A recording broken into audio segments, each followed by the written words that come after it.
Hey, what's going on, everyone? This is Mitch. Good Friday morning to you all. Hope you guys are waking up and having a wonderful start to your day, a great ending to your week, a beginning to your weekend out there. Here to break down the latest on multiple things in this morning's video. Of course, the first thing we will discuss is updated information on the tropics. We'll discuss what's going on with this tropical wave that we've been talking about over the last several days right at this moment out here in the Atlantic.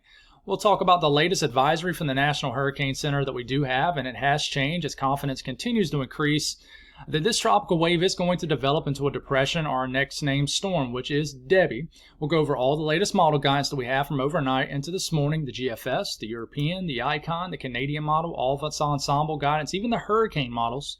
We'll discuss all of it. We'll go over all of the information, get very detailed, spend some time on it, and then we'll talk about the conditions out ahead of this system that could promote this to strengthen in two different kind of areas of the ocean. One, the eastern Gulf of Mexico, and then the other off the coast of the southeast, if it can get off the coast of the southeast.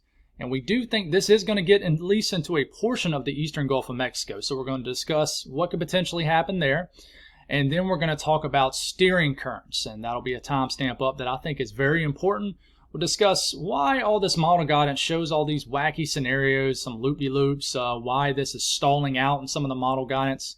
We'll talk about it all. We'll slow it down that portion of the video, kind of discuss things, kind of break down things in a way where you guys as the audience can understand. That's very important for me with this video, for you guys to understand what I'm saying. So I think that's a very important portion of the video, just to kind of grasp what's going on in the upper levels of the atmosphere and what's steering these tropical systems one way or the other. We'll speak a little bit about impacts too for this system, but I think that we still need another day or day and a half, 2 days to figure out like wind impacts, storm surge, things like that. But I think in the next video we will get very detailed on that. And then of course we'll cover the weather for the rest of the entire U.S. for your Friday. We'll break that up in sections too. We'll never miss a beat with that in these morning's videos. So if you guys have not subscribed, certainly consider doing that. Like the video if you like it. If anybody has anything that I can pray about or pray over, as always, please put those in the comments below. If you hear any loud noises in the background, I mean, it's Friday morning. My girls are super hyper this morning. Their grandma's coming to pick them up, so they're very excited. Me and my wife are going on a date night tonight. They're going to stay at their Mimi's, so they got a little bit of extra energy with them this morning. I can already hear them a little bit in my right ear. Y'all probably can't in the video, but I can. So if you hear that, I got two little girls, so you just might hear that. But let's get rocking and rolling. So this is the Atlantic.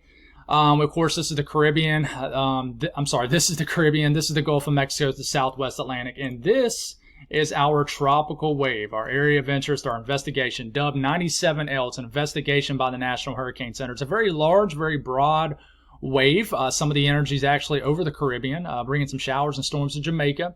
And then some of it is actually over areas of the Bahamas, like north of Cuba. So it's starting to bring some showery and stormy conditions to the Bahamas, especially as we get later into this afternoon. Eventually, this will actually get into South Florida too, bring an increase in moisture for you guys. But like I said, portions of this is in the Caribbean, and then a portion of this is in the Southwest Atlantic. So this is moving in general kind of west-northwest, more west than north, that's for sure. And we're going to watch it as it continues to sort of move in this area over the next 36 hours or so. And then what is it going to do once it gets kind of off the coast of southwest Florida? Is it going to go on and is it going to go ahead and like make a landfall right into here? Okay. Or is it going to kind of come up here into the Big Bend of Florida? Or maybe it just makes a landfall into the panhandle of Florida. So that'll be kind of the shorter term thing we need to figure out with this tropical system. And model guidance does differ with that. And then what happens after it eventually makes some sort of landfall in the Florida? Does it kind of move off like this, stay over land mostly, or does it make a landfall and then kind of get back off the coast of the southeast and have an opportunity to re-strengthen and then maybe make a secondary landfall? There's a lot of questions with this, guys. But I can tell you, if we're just focusing in on this tropical wave right at this moment, it's a pretty healthy tropical wave. I think what's preventing it from really strengthening in more of the shorter term is land interaction with Cuba. Some of this higher terrain is really going to prevent this from really consolidating one dominant vortice, one piece of energy, and then eventually that piece of energy would, take advantage of the conditions out there, the record warm sea surface temperatures, the favorable upper wind pattern. But it can't really do that because it's interacting with land, Cuba, right now. But this thing does have some nice curvature bands to it. It definitely is a healthy tropical wave. and eventually sometime in the next 2 to 3 days, this will likely become a depression or a named storm, probably in the eastern Gulf of Mexico. So that's what's going on with this tropical wave right at this moment. Very healthy still. It has been over the last couple days. Latest from the National Hurricane Center, the first thing we'll discuss is the 2-day outlook, so the next 48 hours. And this now has a 50-50 shot to develop in the next 48 hours into a depression. When I say to develop, I mean into a depression or a named storm, which would be Debby. Okay, the next name out of the hurricane list of names for 2024. So a 50-50 shot to develop in the next 2 days. And then it has an 80% chance, from the latest outlook at around 1:32 a.m. Overnight last night, well, just pretty much a few hours ago. And when I say overnight last night, it makes it seem like it was a long time ago. But anyways, there'll be another advisory that drops here in about 45 minutes. They might bump this up to a 90% chance, and they might bump up the 2-day outlook to a 60% chance. But this is the latest information we have. Has an 80% chance to develop into a named storm or depression somewhere in the Gulf of Mexico. This is where the wave is right here, kind of the central area of it. Has an 80% chance to develop into that depression or named storm in this red outlined area right here in the eastern Gulf of Mexico. So we continue to move this forward. Now, let's start to break down this model guidance. We're really just going to zoom in right to the southeast. Not going to look at the Caribbean, the Gulf of Mexico. Gulf of Mexico does show up on here. We're not really going to look at the Caribbean anymore. So we're going to start this for tomorrow morning, August the 3rd. Okay? And we're going to go on and continue to move this up in time. What you're going to see at the bottom of your screen is this L pop up, and there it is right there. This is for Saturday evening. 1,006 millibar low riding up north. Okay, this is bringing a lot of unsettled weather to southern areas of Florida, the Florida Keys, all those things. So this is Saturday evening, literally tomorrow evening. Now watch what the GFS does, and this is the latest GFS run from this morning. This goes on and then moves directly north and then starts to actually jog almost north-northeast. Makes that landfall between Tampa and kind of, I would say like Fort Myers. It already makes a landfall like tomorrow night. So this kind of, it's kind of a 48-hour thing in the shorter term. Makes a landfall, doesn't have much time to really strengthen. So it kind of makes landfall as maybe a depression or a very weak tropical storm. Brings a whole lot of rain to Florida. This rides north over Florida. Then it escapes off the northeast coastline of Florida back into the open waters of the off the coast of the southeast. Okay, so at this point, Sunday evening, this is already back over water. All right, and it's already starting to strengthen based off the GFS. So right off the coast of Jacksonville, like St. Augustine area.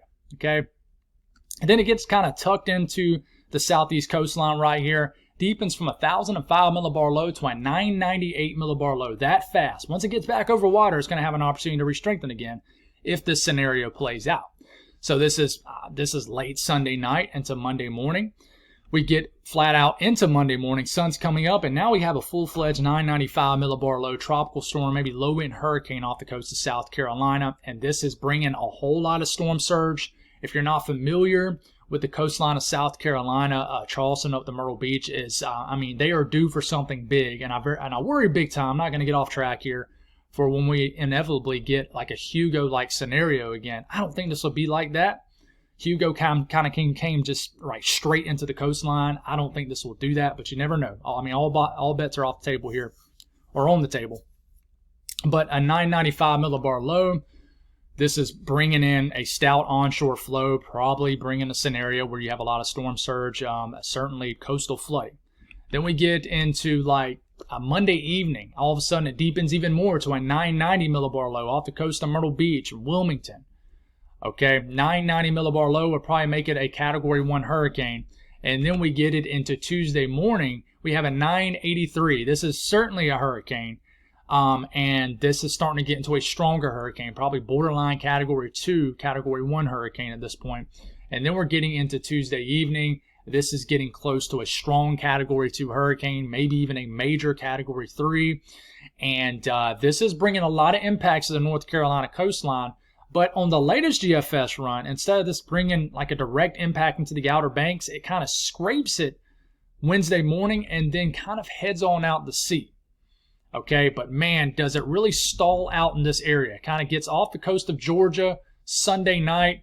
Monday morning, Monday afternoon, Monday evening, Tuesday morning, it's still off the coast of the Carolinas. Tuesday evening, it's still off the coast of North Carolina. Wednesday evening, I mean, it's finally heading out. So this is the area off the coast of Southeast where the steering currents will really slow to like just stationary or just to a halt. Okay, so that's the latest GFS. Now the European has consistently been weaker for the last few days. It kind of does what the GFS does. It brings the energy up a little bit further north in the shorter term. Doesn't make that landfall between like Fort Myers and Tampa Bay. It brings this further north, kind of gets it trapped here, dances around the northeast Gulf of Mexico, brings a lot of tropical moisture into Florida, into Georgia, into South Carolina Sunday evening. So, I mean, I already think this is bringing impacts rain-wise all the way up into the Carolinas Sunday evening here in the next few days, later into this weekend. But there's no real defined low with this. It's very weak, and it just really doesn't get going. Now, eventually, it kind of does what the GFS does, and it gets this energy off the coast of Georgia like Tuesday morning, August the 6th, and then this has an opportunity to sort of strengthen, but it's not as aggressive as the GFS with rapid strengthening.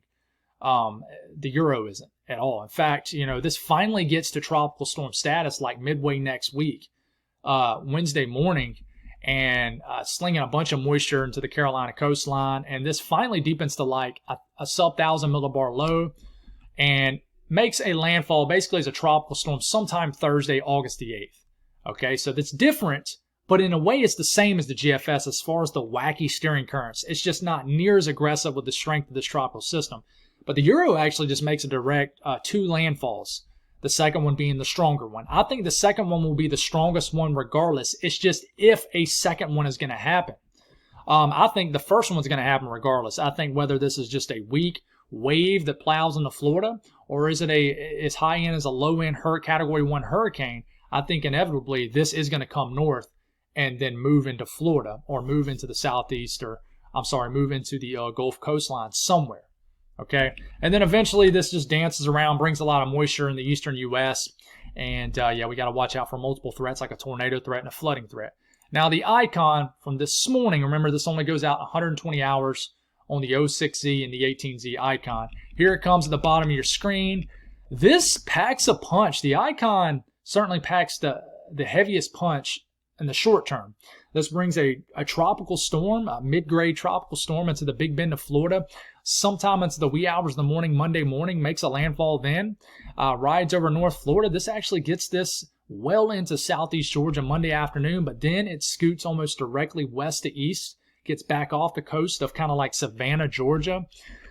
This begins to deepen, okay, as soon as it gets back over the warm waters of the Gulf Stream off the coast of the southeast. 995 millibar tropical storm deepens to a sub 990 millibar storm, which would make it probably a Category 1 hurricane. Tuesday afternoon, we got kind of a scenario like the GFS, a very strong tropical system, bringing a stout onshore flow into the South Carolina coastline. Does this make a landfall, though?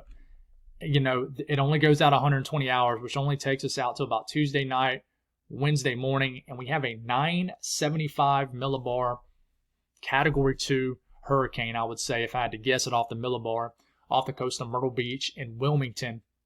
And it's close enough to bring in a lot of impacts to the Carolina coastline. Coastal flooding, significant storm surge. So icon is a scenario. It's just we don't know what it does after this. What does it do after this? If we go and kind of look at the OZ icon, all right, it's even closer, it looks like, to the Carolina coastline. It's slower, though, okay? And this eventually gets very close. But, man, it's bringing big impacts to the Carolinas. Carolinas, you are in play with this. Florida, Georgia, and then the Carolinas. Be on alert for this. I'm not asking you to have high-end anxiety about it. I'm just saying you need to be aware of this. Stay tuned to constant updates. It don't have to be from me. Just you need to get constant updates. You really do, especially if you're along the coast. And then this eventually makes landfall around Wilmington, Carolina Beach, Cure Beach area as a Category 1 low-end Category 2 hurricane sometime Wednesday night into Thursday. And then, of course, brings a lot of widespread impacts inland.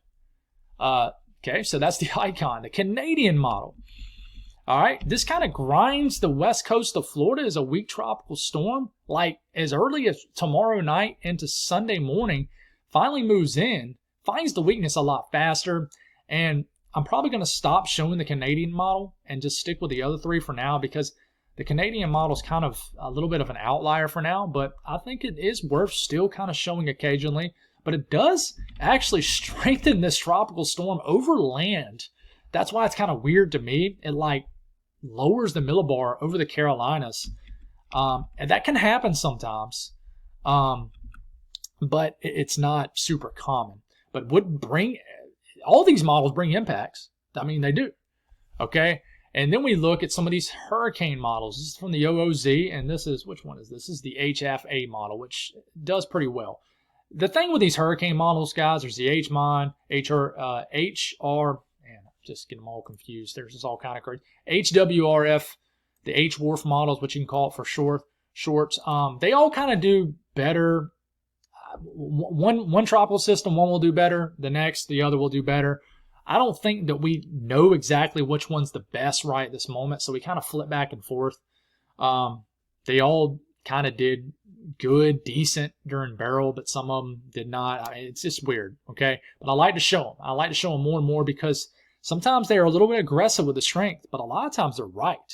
So the HFA model, all right, we're going to start this off for tomorrow evening, has this as already just pretty much a tropical storm. Okay, you see how that millibar is beginning to drop? Look at all these outer bands lashing the west coast of Florida.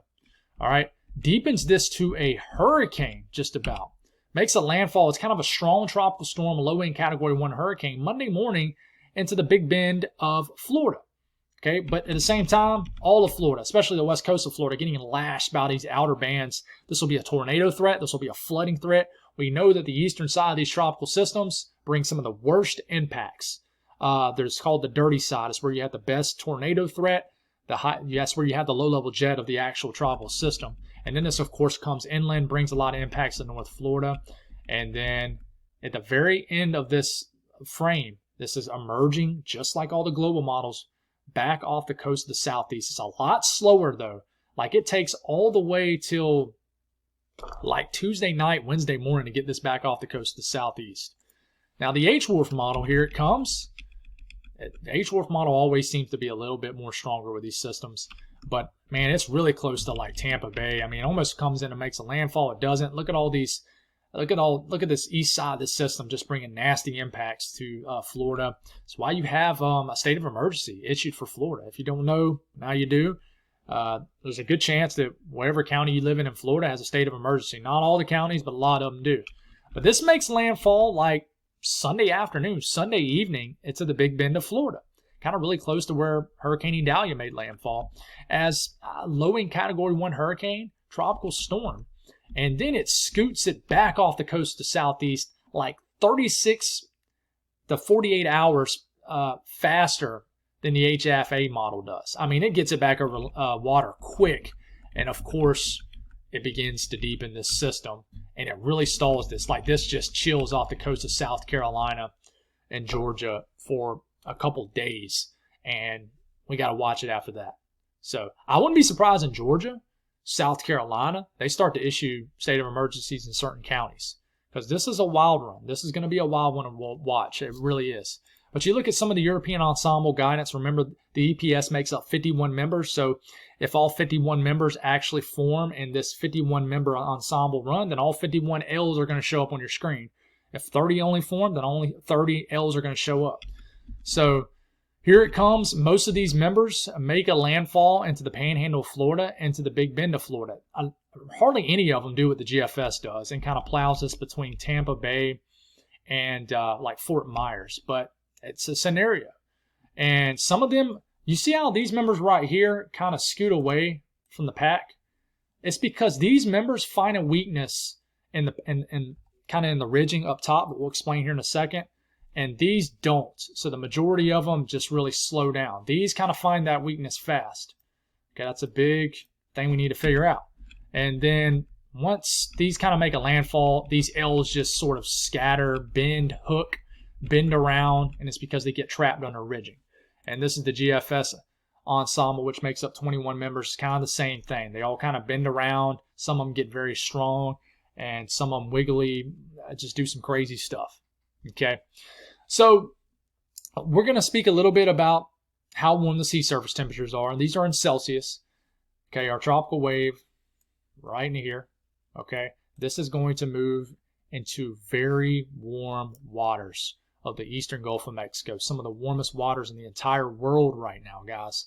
31, 32 degrees Celsius to Fahrenheit is like the upper 80s to like 90 degrees, the sea surface temperature is. So this will have an opportunity right into here once this energy enters that area. Okay, and then it's going to have another opportunity over this area. You got the Gulf Stream, which is rocking with sea surface temperatures in the mid to upper 80s also.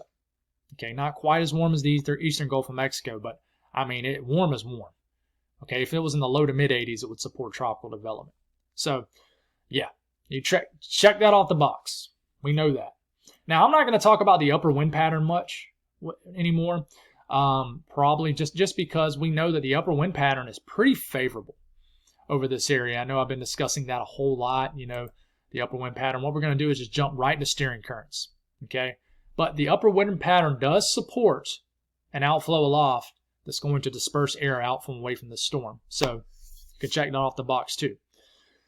So this is the part where I don't get nervous, but I always just really want to focus in on explaining things in a way where you guys can understand. Some people will say, Mitch, you'd make a good teacher, and that makes me smile. My wife is actually if you don't know, if you're a first-time viewer or something like that, my wife is actually starting her first year as an elementary school teacher, and I tell her that some of you guys say that, and she kind of gives me a half-hearted smile. She's like, I'm the teacher. I know. I was like, I'm just kidding.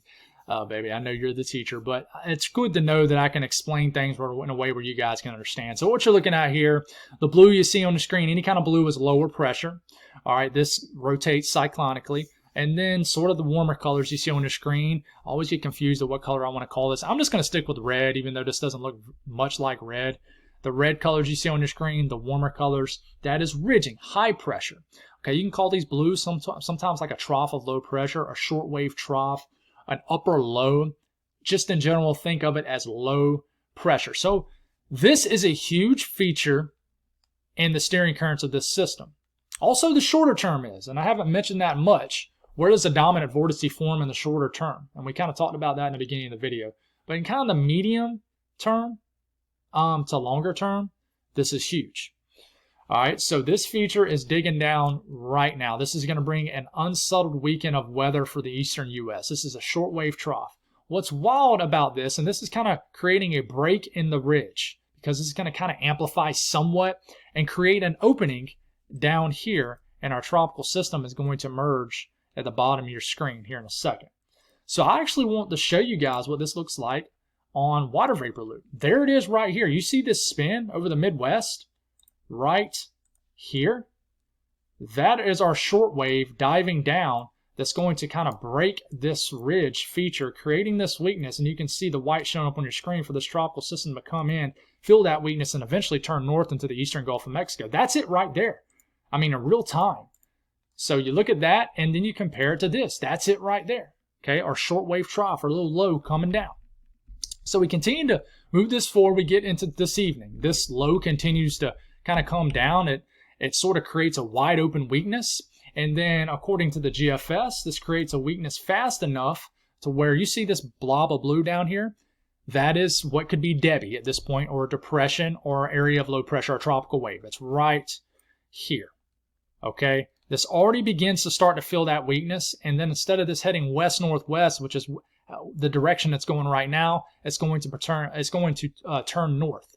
And you see this where our low was right here. This has created a massive weakness in the upper wind pattern. Okay, our ridge is kind of shunted off that way, and it's kind of pushed off this way. So there's no steering currents affecting this that much. So our low down here begins to sort of chug on north.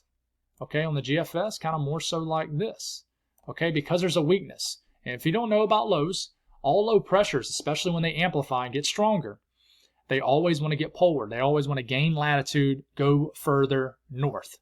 Okay, so as soon as they sniff out a weakness, they feel a weakness in the pattern aloft, they are going to start to turn north. Even a very strong hurricane will fight for polar, fight to gain latitude. Even if there's a ridging right on top of it, it will fight for its life to get north, because that's the way it just wants to get pulled. Okay, so you're thinking, okay, well, this is probably about to start to escape and head on out, and the damage is done in Florida, but only as a tropical storm. We can handle that. We can get through that. But what happens here on the GFS, okay, is look, you see it? You see it escaping? You see the blue down here? It's like, all right, man, I'm heading on out. I got an easy escape route. All right, what happens here is this gets off the coast of the southeast, and then you see the red that starts to build on top of this system. Well, guys, the steering currents around ridging is like this in this case.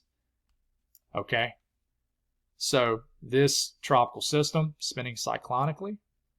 Okay, so what is this flow around the ridge doing? It's slowing down our tropical system. It's basically, it's like gears out here, right? Flow around this trough is going like this. Flow around the ridge is going the other way. And yeah, so this is working against the pull of this system. So our low here begins to slow down because it starts to have ridging that builds on top of it, basically a blocking pattern up here. So the flow around the bottom of this light ridging forming actually is kind of counterproductive to the way that it's trying to want to go. It's kind of pushing it back, stalling it out, slowing it. Stagnant steering currents are starting to develop. All right, so you get this all back off. So we kind of keep this going here, and it stays in place. Now this ridging is pretty weak, but it's still, like, we go into like Sunday. I'm sorry, this is Tuesday morning. It's the same thing, guys. You got the flow kind of going like this, going like this, going like that. So this is just kind of sitting in one spot because it's kind of trapped. It's kind of waiting for ridging to either strengthen over here so it can get pushed inland and make a landfall, which some models show. It's kind of waiting for this ridging to weaken, or either this up here to weaken so it can go either like this or like that and head on out. Or eventually, I mean, if the ridging was to build stronger on top of the system, it actually would push this back this way. So what's going to happen? Well, eventually the ridging to the north weakens, and you actually have a trough that digs down to New England. So now we get, on this scenario of the GFS, we have a weakness that forms here, and this is about to bust loose on out of here because it feels a weakness in the pattern. And, you know, the flow, the sort of the flow around this is too far away to really negatively affect this storm as much, okay, because it's kind of receded back this way to the west so much. So now this is going to head on out to sea. It gets pulled out and then it's on out of here. Okay, but now not all model guidance shows that. I wish that the icon, let's say, don't want to get too hung up on this, guys. There's no point in doing all that just because we would spend a year on this video. But, you know, the icon on the OOZ run, now this is a little bit different, but it kind of shows the same similar thing. You know, here it is. It's right here. There's still ridging on top of this system right into here. Okay, it's kind of embedded in ridging on the trough, on the icon model. There is a weakness to the north, but it's kind of embedded. It's getting pulled this way. This is a little bit more difficult to kind of explain, and I don't even know why I pulled it up.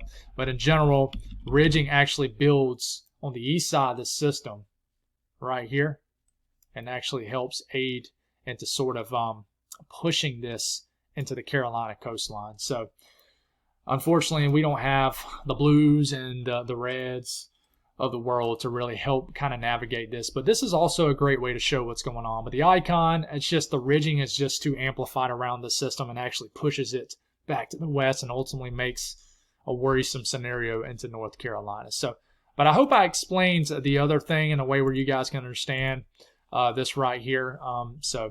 We'll continue to explain that.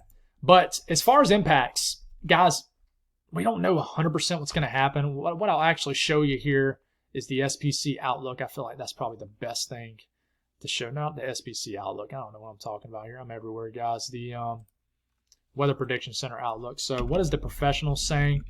Well, this is how much rain they are thinking between now and this time next week. This is literally the rain between now and next Friday morning, going for a half a foot to 8 to 9 inches of rain along the west side, the west coast of Florida. And then we head on up the road a little bit to our friends here in the Carolinas.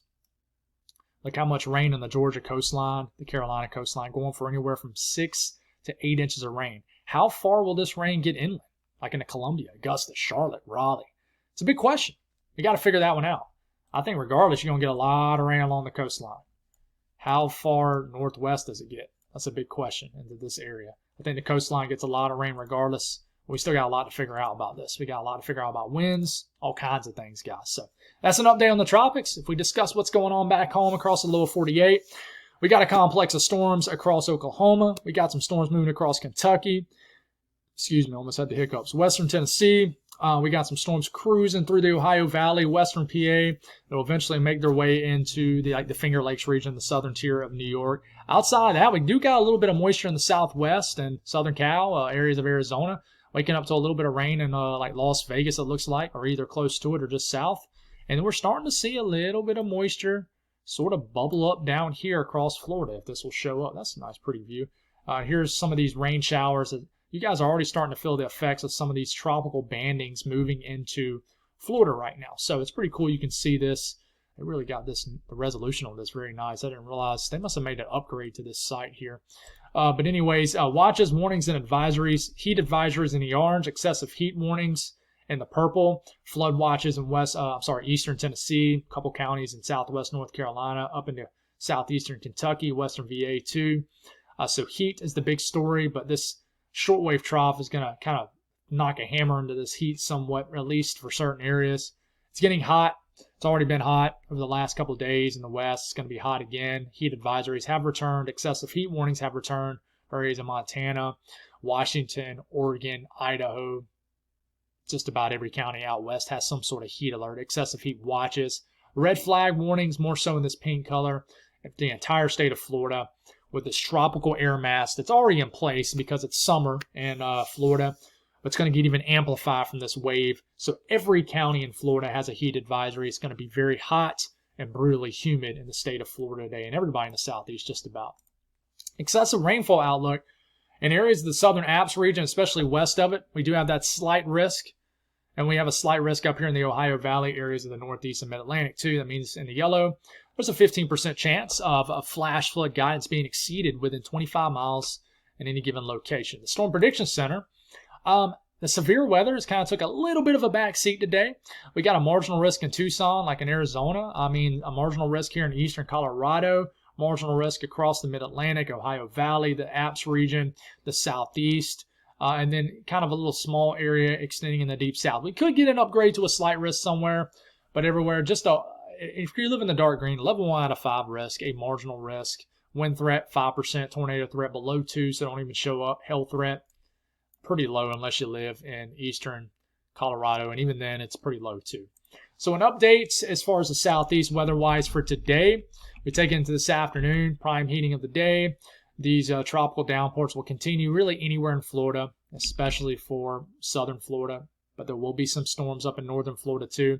Widespread showers and storms across the southern Alps region, central Alps, some storms in the Carolinas too, a little bit of storm action in northern Alabama, northern Mississippi. And then all of this diminishes with the loss of daytime heating. But a little bit closer of a look at kind of a highlighted area where I'm going to watch for a threat of strong to severe storms. Once again, this is like the 5th day in a row we've shown this area. Storms this afternoon cruising through eastern Kentucky, storms in western North Carolina, storms possible in the Carolinas, northern Alabama, Tennessee. Really any state that you see on here has a chance at it. Definitely more organized storms, though, I would say, in this circled area. Right into here. Okay, but I do think we can get some organized storms into the Carolinas too. But damaging winds is probably the biggest threat with this. But we could get some hail, maybe even a brief tornado, very possible too. So we'll kind of make this go throughout the entire run, and then it's over as we lose the daytime heating into the overnight hours. Up here in the northeast, the energy that's ongoing this morning will kind of get juiced up again this afternoon. So some storms are possible in the southern tier of New York. Anywhere in PA, southern New York, western Mass could get some storms today. Areas of western and northwestern Connecticut could get some storms. Look at those storms surging through southwest West Virginia. Some storms are possible into Ohio, the Ohio Valley. Just about everybody has a chance. Very scattered about.